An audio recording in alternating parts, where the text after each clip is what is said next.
ರಾಜ್ಯದ ಇತಿಹಾಸದಲ್ಲೇ ಪ್ರಪ್ರಥಮ ಬಾರಿಗೆ ಅತ್ಯಾಚಾರಿಗಳ ಪರವಾದಂತಹ ಹೋರಾಟ ನಡೀತಾ ಇದೆ. ಹೌದು, ಕುಡುಮ ಅಂತಕ್ಕಂಥ ಹೆಸರಿನ ಗ್ರಾಮವನ್ನ ಧರ್ಮ ದೇವತೆಗಳು ನೆಲೆಸಿರುವ ಕಾರಣ ಬಹಳ ವರ್ಷಗಳ ಹಿಂದೆ ಅದನ್ನ ಧರ್ಮಸ್ಥಳ ಅಂತ ಬದಲಾಯಿಸಿಕೊಂಡಿದ್ದಾರೆ.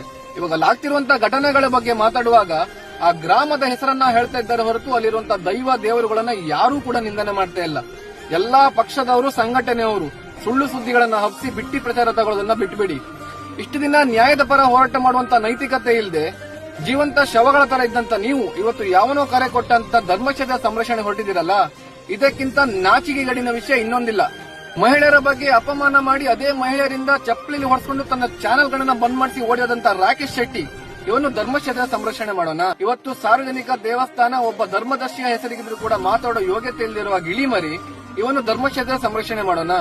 ಇನ್ನೊಬ್ಬ ತನ್ನ ತಾಯಿಯ ಬೆಲೆನೇ ಗೊತ್ತಿಲ್ಲ, ರೇಪ್ ಅಂಡ್ ಮರ್ಡರ್ ಆದಂತ ಹೆಣ್ಣು ಮಕ್ಕಳ ಸಾವನ್ನ ಪವಿತ್ರ ಸಾವು ಅಂತನಲ್ಲ ಬೇವರ್ಸಿ ಕೀರ್ತಿ ಇವನು ಧರ್ಮಕ್ಷೇತ್ರ ಸಂರಕ್ಷಣೆ ಮಾಡೋಣ.